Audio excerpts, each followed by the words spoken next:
excited for today because literally in 9 minutes, my children are leaving to go to school.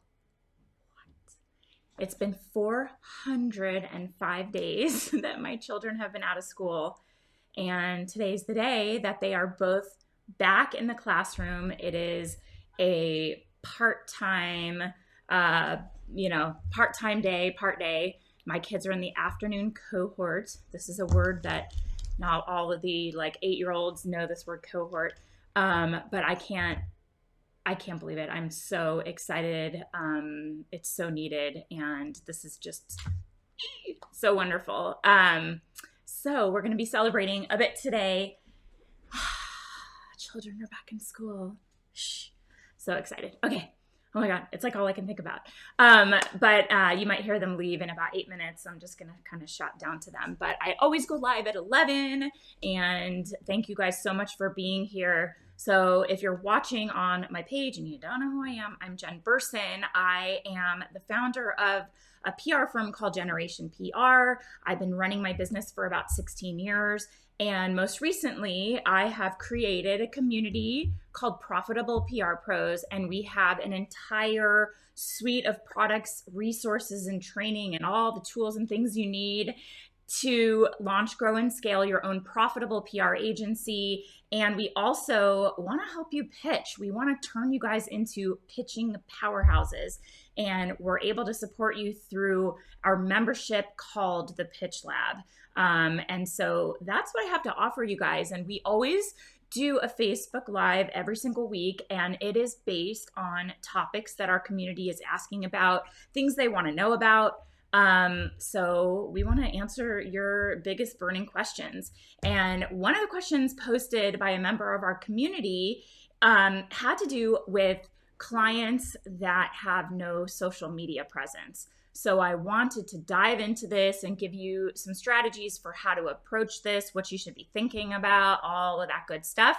And as always with these lives, I can see you. Hi, Daria. I see you. Thank you so much for being here. I see you when you leave a comment. So if you have a question, post it here. I will stick around and answer any questions you have. That could be about anything related to PR, running your agency, about any of our programs. Just let me know. Hit me up. But let's dive into this topic. So do your clients need a social media presence in order to take advantage of PR? Because that's the context we're thinking about. Sometimes clients are new and they don't have a presence, or they're just kind of getting started on Instagram. And we all know that the growth is not rapidly exploding like it used to. So the thing is, you have to kind of keep in mind, the social media presence supports the PR efforts. We know in our experience that editors and influencers do look to a brand's social media presence or an expert's social media presence. They want to check out the visual aesthetic. They want to also see, most recently, this is a big factor, they want to see if the account is problematic. So you guys probably get a sense of what that means. And also you need to look at this and see if your values align with theirs. Are there controversial comments? Are there controversial posts? Not to say that they should steer clear of anything like political or controversial, absolutely weigh in. We love brands that take a stand and, put forward the values that they believe in. You just want to check and see that it is not problematic for you and for your values. You want your clients' social media presence to align with your own personal values. And you also want to see that the kinds of content that they're posting doesn't ultimately become problematic for you as their PR professional, because you may quickly shift from being their brand rep for getting consumer products at the attention they deserve and have to quickly pivot to crisis comms if they start doing things publicly that are no bueno, right? So that's just something to keep in mind. So even if they have a very small, minimal social media footprint, dive in and look and see what are editors and influencers going to see when they go there, and do they align with your own values? Okay. So we know that the people we're pitching for things, they want to get a sense of the full picture of the brand, and social media is a place where they go. So if they don't have a big following, what the assumption tends to be is that you're new or that you're not popular. It's not a desirable brand. It's not in demand. But we also want to keep in mind, you don't want to let the vanity metric be a major factor in your consideration of whether or not you want to take them on as a client. You just want to kind of think through these things. What are the optics? Okay. I just talked to a brand that had a very small social media following, but their aesthetic was beautiful, and it was very in line with their packaging, with their consumer facing website. And I thought their presence was great, even though the number wasn't a huge following. And the assumption that I figured an editor would make is that this brand is new, and that makes it interesting and exciting because it's a new offering and they could be kind of one of the first to cover it. So look at it from that perspective. But when you are vetting a client with like a prospective client with either a really bad, like kind of just real junky social media presence or none whatsoever, you have to look at it with the long-term vision for what you could help them with, or what they could be, or how it could impact your PR efforts for them. So what you should do is look at their assets. Look on their website, look at the kind of product photography they have, maybe ask them to share that with you, and see if there's some way that you can try to push a visual presence. Like, even if you recommend to them that they steer their content in a certain direction so that the last, if it's Instagram, like the last 9 to 12 squares starts to look like they're shifting towards something a little bit more cohesive and visually pleasing or aligned with their aesthetic. See if you can kind of suggest a direction they go in. Look to ensure that they're posting consistently, or recommend that they start to do that. And also checking to see that their content isn't controversial or problematic. Keep in mind that social media can supplement and support PR, especially if you have these influencer collaborations and they're tagging the brand. A lot of influencers are not going to want to tag a brand that looks kind of janky, right? Like if it looks not great, or, doesn't align with their own aesthetic, or it looks kind of bad, they're not going to want to align with that brand and tag the brand.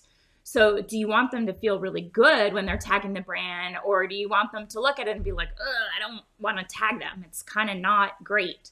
So editors feel the same way. They're going to look and they won't be interested in promoting your client's brand if they don't have a high quality social media presence. Even just the look and feel. We're not talking about massive amounts of, people following. So, what I want you to keep in mind. Oh, here's another thing I said here. So feel it out on your sales call. But I personally do not feel comfortable stepping in and critiquing on a sales call before I'm retained. So we want to be careful about it. What I would say is something like, we're happy to make recommendations on best practices and take a look at your social media presence and make some strategic recommendations. So then once you're in the door, you can give them value add by doing an audit and recommending some best practices. They may not be open to it. So you have to be comfortable with whatever happens either way. Ryan, have a great day at school, buddy.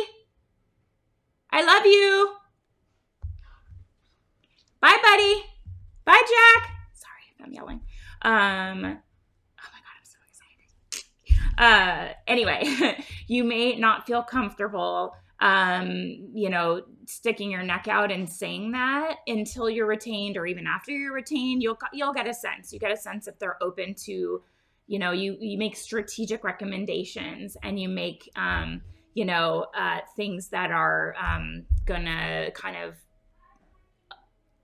align with what they are open to. You get a sense, like you get a feel for how clients are open and responsive, and they're like eager, or they're kind of like, stay in your lane. So how do you work with a client who has a really kind of bad non-existent social media presence? The first question is to consider is, do you offer social media services, or do you not offer social media services? So if you don't offer social media services, you want to always have someone you refer out so that you can work collaboratively. If you don't have a person like that, tap into our Profitable PR Pros Facebook community. And everybody's texting me right now. Who's taking the kids? It's time to go to school. I have like a mom WhatsApp, and it's like blowing up because it's all the fourth graders, and today's the first day the fourth graders go back. So that's like blowing up on my screen right now. Sorry for the distractions. So have someone on your bench. Like, you are adding value to a client, even if you don't provide the service, by having a preferred vendor that you like to refer out to. So it's somebody that is going to do a great job. Hi, Nelson. Hi, Angel. It's somebody that is going to do a great job and is going to be cost effective. Maybe you have some kind of a referral relationship set out. I don't expect anyone to ever pay referral fees. We've done a Facebook Live about that in the past. But you want to have a go-to, like somebody you trust, somebody you can just be like, these are my people, and you feel really good recommending for your clients. That is if you do not offer your own social media services. This adds a lot of value, and you're giving them your preferred recommendations. So like, I thought about our realtor. I have an example in here. So recently we put in an offer. I don't even think my mom knows if she's watching this. Hi, Eva. Oh, good. We put in an offer on a home in Santa Barbara. We did not get it. It would have been like a kind of like a second home, retirement home or whatever. But the market is so ridiculously crazy hot right now. Just so you know, this house ended up getting 24 offers, all over asking, and ended up selling for $450,000 over asking, all cash. So wasn't going to happen for us. But the cool thing was, our realtor had a whole slew of people that they trusted and they could recommend. So when you come in and you write the offer, she had somebody lined up to do an inspection. She had somebody lined up to get the mortgage closed within a certain period of time. It was really impressive to see how she had these people calling them in their back pocket. And we wrote an offer saying that we could have the house inspected in, I think it was like within 5 days, right? So coming in really strong and having that bench of people was really reassuring, because we felt like we were going in with the most like strong offer we could. And I was really impressed seeing that she had her like pre-qualified recommended vendors that she trusted. So as a PR pro, you're offering value by having preferred professionals that you're referring out, who are going to do a good job, hi Brandy, and do it right. So think about that. But that's if you don't offer social. You have people like Eva on here, or Eva. I don't know why I will never get that right. I'm sorry. I know too many other people that pronounce it the other way. Eva, who do offer social media services, right? And so if you choose to also offer social media, because it is so complementary, you want to make sure to offer that to them and let them know how you could support them. Let them know that even if the budget doesn't allow now, it's something that they can think about implementing in 3 to 6 months. And in the meantime, you'll share best practices. But when you do get started with a client, I know, I'm so sorry. When you do get started with a client, you want to start, when you do start doing their social, just quickly post a bunch of things so you bury the current feed. So kind of get in control of the next 12 squares to quickly build out the feed and get into then after that a posting cadence of like once a day, once every 2 or 3 days, stories, all of that. But in the beginning, you want to just kind of flood the feed so that, don't worry about the algorithm. You want to control the visual aesthetic because the editors and influencers are going to look and they want to see that the feed is sort of, cohesive with the brand. If the client insists on doing it in-house or they don't have a budget for social media management, offer an asset review. So this is something where you offer social media best practices in a document that includes key strategies and best practices. And this is kind of positioning you as an expert. It's like, we know our stuff, right? Here's everything you can do on your own. You show them, look at everything we know. Look at how in-depth our knowledge is of social media and how to get the best out of your efforts. And you're kind of saying like, go ahead and try to do this on your own. But the hope is that they'll be like, whoa, I can't do all of this. Let's just use you. So it's a way to kind of position yourselves as, the social media management company for a potential service upsell. So you're like, here's best practices. So it's kind of like telling them the what, but not the how.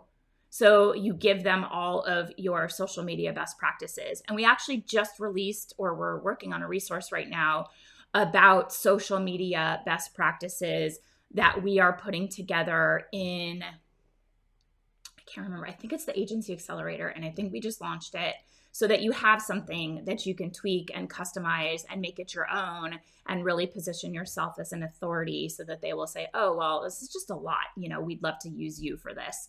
And then, give it in bullet point recommendations so you can help showcase your expertise. So, and I said here, we're in the process of building out a resource for our Agency Accelerator program so you can edit and turn it into a social media audit for your clients. Okay, so I got ahead of it. It's almost done. It's coming out and getting released. So yeah, we realize it's another opportunity for you to position your expertise and then create another revenue stream. Hi, Elaine. So we are releasing this new cool resource for you guys in the Agency Accelerator. So that's how I would approach it is, try to get in and see if you can guide them in some way, review their assets, review their presence, and kind of give some strategic recommendations, and then either position yourself to take over or do a good job on social, or have somebody check out our Profitable PR Pros community and post what you're looking for, exactly what you're looking for, and find a preferred resource that you can share because that's valuable too. And you want your clients to see that you're like a wealth of knowledge. We just had a call with a client that started in, just about an hour ago. And it's kind of our like second, touch base call with them. And I was just looking over the agenda that Shauna on our team prepared. And I'm like, wow, we are up to a lot of stuff. And we have a lot of really good strategic recommendations for them right out of the gate. And we're so pleased with them because they're receptive. They're open. They trust us. They trust their decision to hire us. They're also right now currently our highest retainer client. So keep in mind, you guys, this is what I say in the Agency Accelerator, the more they pay, the more they trust you. The lower the retainer, the more in your face they will be. I don't care who you are. When you make an exception, it always comes back to bite you in the ass. It just does.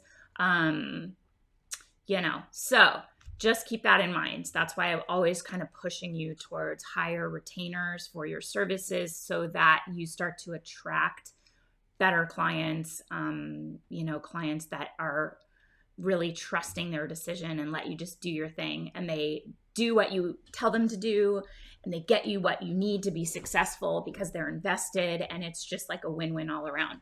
So that's kind of what I have for you today. We have a resource. I'm going to put it in here in the comments again. This is our Agency Owners Toolkit. Hi, Nicole. Oh, good. Look at this. Oh my God, it's been so long, Nicole. Hi. We have our Agency Owners Toolkit. It's a resource we've had for quite a while. But if you haven't grabbed it yet, there's 3 different resources in there. There is a press ready checklist. There is a leveraging strategies. When did this just come up with leveraging? On a call we just had for the pitch lab. And where did it come up? Oh gosh, I can't remember in what context, but I was like, there's a leveraging checklist and you can provide that to your clients so they see all the ways that you can optimize their press mentions. And then there's also the tools that I like to use in my business, the tools and how I use them. So that's in that toolkit right there. But it's so good to see all of you guys here. Let me know if you have any questions at all. And then I'm also doing a clubhouse on at 1 p.m. Pacific, and it's inside the comms communications professional group. But if you follow me, you will see it. Let me see what it says. Inside communications and PR. Yeah. So anybody that wants to come on with me and like, let's have a discussion on there, come on at 1 p.m. That way we can have it back and forth. Nicole saying, love the new testimonial about your student's success launching her agency. Amazing. Yeah. So what Nicole's talking about is we actually filmed 3 in-depth case study videos. We sent production crews to Hawaii. So cool. I wish I could have gone, but I didn't. We had a crew here in LA and we had another one in DC area. And we covered the in-depth stories of the transformations of people in our agency accelerator program. And actually all of them are in the pitch lab as well. And just talking about how they were able to launch their own agencies, how they tapped the resources in the programs, where they started and where they are now. It's Natasha, Mo, and Lindsay. And I think the one we just shared was Lindsay, who's about to be a new mom again for the second time. So she'll have like a 2-year-old and a new baby. Yeah. Oh, good, Nicole. Nicole said, so true. The course is gold. Yay. I'm so glad to hear that. But I just feel like when you see somebody else doing what you're looking to do, their stories serve as such an inspiration, and it shows you what's possible. It shows you that other people in different scenarios, like with a 2-year-old or about to be a new mom, or someone like Mo, who is in the Army and also in graduate school, and launched her own PR firm, Orchid International, in the middle of all of that, while also pitching. This is insane, you guys. This is in her case study video. Using the strategies she learned in the pitch lab, her words telling me that was true, she positioned a comms strategy that was pitched to the Pentagon, and they accepted her comms strategy and gave her a position as a public affairs officer. So she was able to shift her own career inside the Army using strategies she learned in the pitch lab. Like when I heard that, I was so blown away. And she just said it, gave her the vision of a possibility of a career that she's so passionate about. And so we shared her case study video. It's beautifully shot and it's just really great. And we hope to share more. It's really expensive to produce those, but they're so compelling. And I'm so glad you checked that out, Nicole. But guys, let me know if you have any questions at all about, helping clients with social or, Brandy, it's a really amazing testimonial because it's so compelling. And, you start to think like, if these people can do it, I can do it too. And that's like why I share my story so much. Anyone who's new or doesn't know my background, I'm an attorney by education and practiced litigation for several years before I started my PR firm. And I did that with no contacts, no experience. I never worked at a PR firm. I didn't have training like I'm offering doesn't exist. It didn't exist back then. And I was able to just kind of figure it out and like reverse engineer email contacts and like really figure out how to provide this service and what even the service was called. I never heard of PR outside of the context of like a celebrity got in trouble and somebody need to come out and give a spin on like their bad behavior. That's what I thought PR was. I didn't know brands did that. I thought it was like advertising, marketing. Social media didn't exist when I started my business. So I just said, like, this is a really cool opportunity for this product I really love to align with a certain celebrity who's a great fit, and then for me to tell magazines about it. And that was what I strung together in order to, figure out that this was a valuable service that moved the needle on sales for my client, for a brand, and who else would be interested in this service and how much could I charge for it, and what resources were there available to help make my job easier. And so that's when I left law with no training or contacts or experience other than pitching one brand that I worked on for free. So I share that as a way to say, like, listen, if I can launch my agency, I've been running it for 16 years from home. Before, working from home was like the thing to do. I've been working from home for 16 years, and we have supported billion-dollar brands in each of our client niches, $3 billion brands.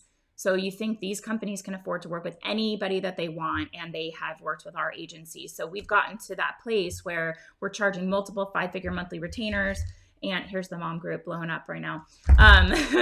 Everybody's a drop off right now, and it's like a frenzy. Everyone's so excited to get the kids back in school. So I just share that to say, if I could build that business while also being a mom, having 2 kids in the middle of that, and, supporting my kids now with homeschooling, which after 405 days just ended today, then anything's possible. And so we tried to share Natasha, Lindsay, and Mo's stories with different backgrounds and different paths. And Natasha was laid off from her job at a marketing firm and just never thought she could get to a 6-figure salary on her own. And now she's on track, being in our programs for a year. So, and that's all her. Like, here's the deal, guys. I could put out the best resources, the best content. Nicole's in there, Brandy, you guys are in there, Eva, Elaine. But if you don't do the work, Angel is like way into the work, and she has a whole lot of kids, just 6 kids, 6 or 5. I think it's 6. And they're putting in the work. So I can't make you do the work.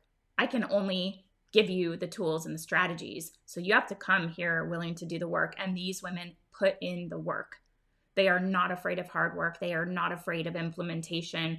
I want to support people who are like, let's go, let's do this. Just tell me what, tell me how, tell me where to go. So that's the women that are, the people that are drawn to our programs. Eva said, nothing really new, but just want to add that social media strategy needs to be a part of public relations now, because it is the public perception of a brand. Absolutely.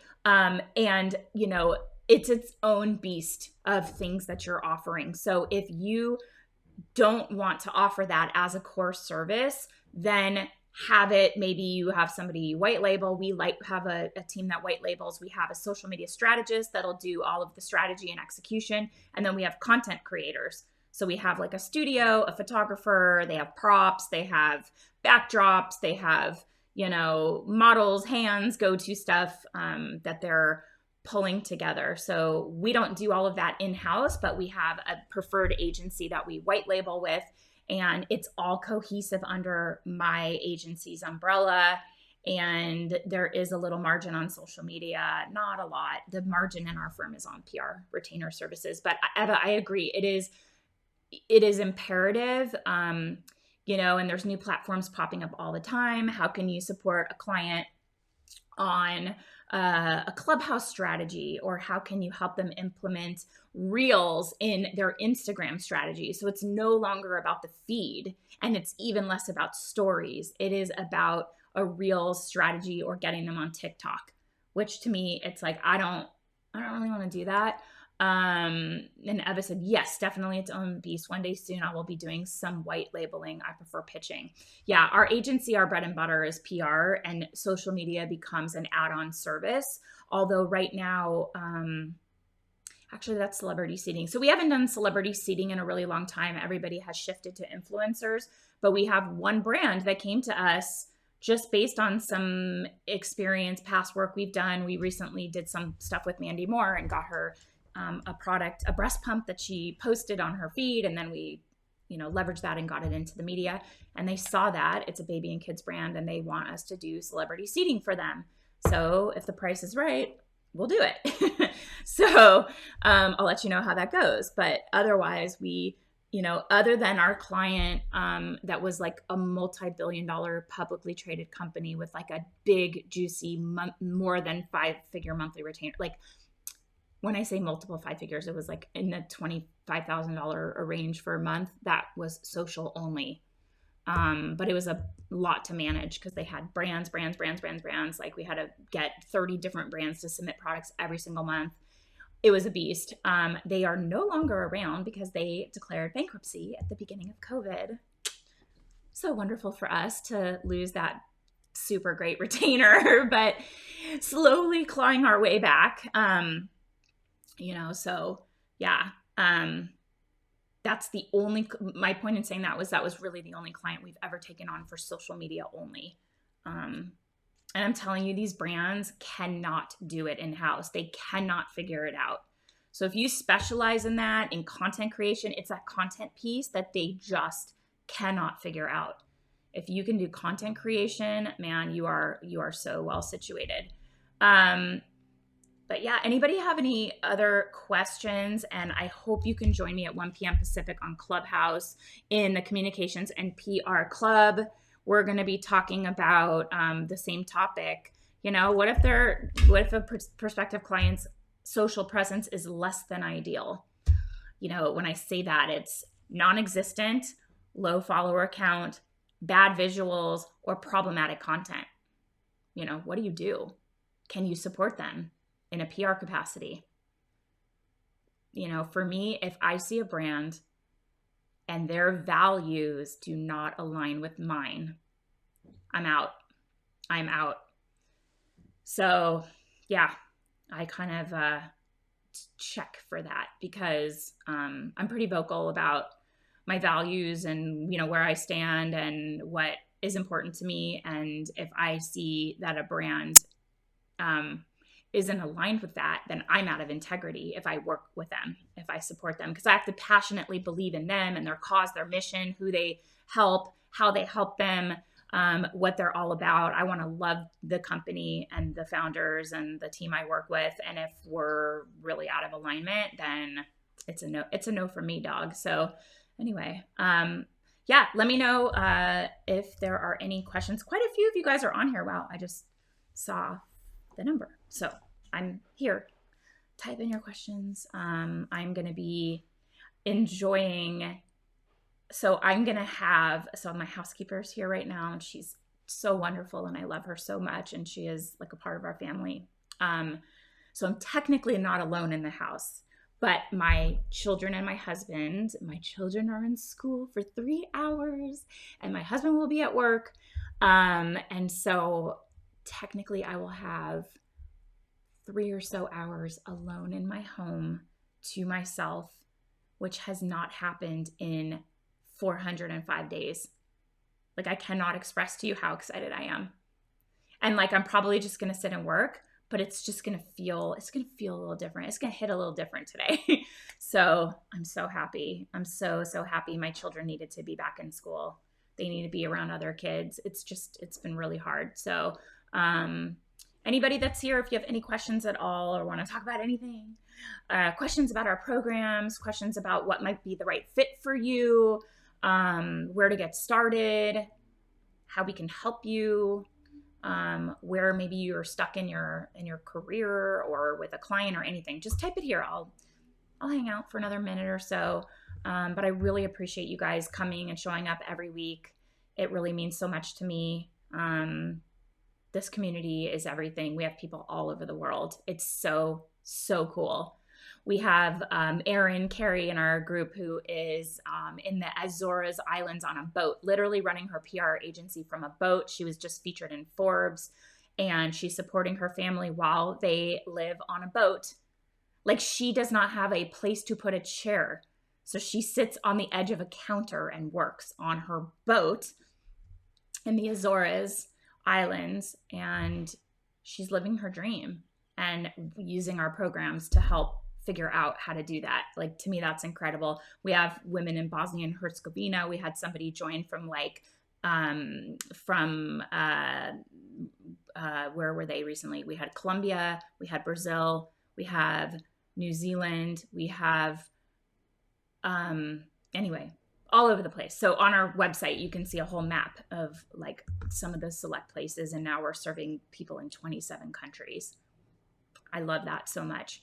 So check out our website, profitableprpros.com. I know, just prpros.com. There's a ton of free resources and content there for you. And it's really just a place. It's a hub.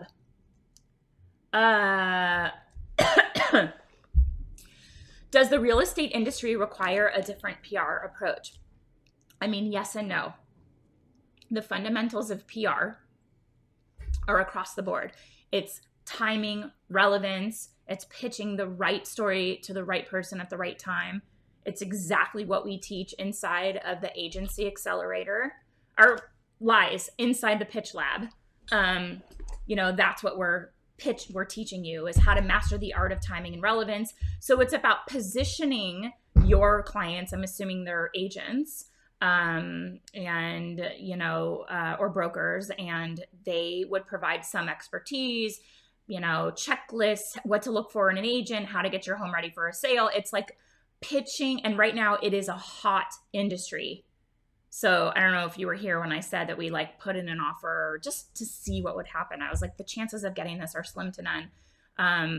But the house we put an offer in on, it's in Santa Barbara. It's like, we're not going to live there. We would have it as like an Airbnb, a second, like an income property.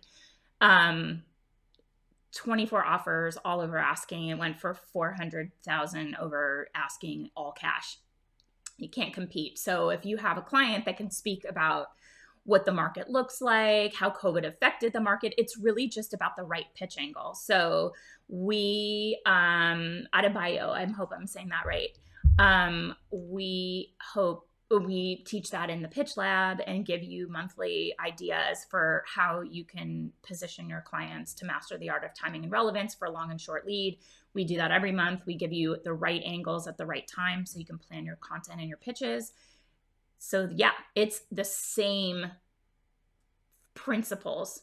It's just positioning the content a little differently. So I hope that helps. That's a really good question. We have people in our programs that do support real estate professionals, looking to kind of grow their profile. And maybe that's, you're pitching in a local market instead of nationally. You're pitching in the region where they're actually working and selling homes. So yeah, that's all there in the pitch lab for you.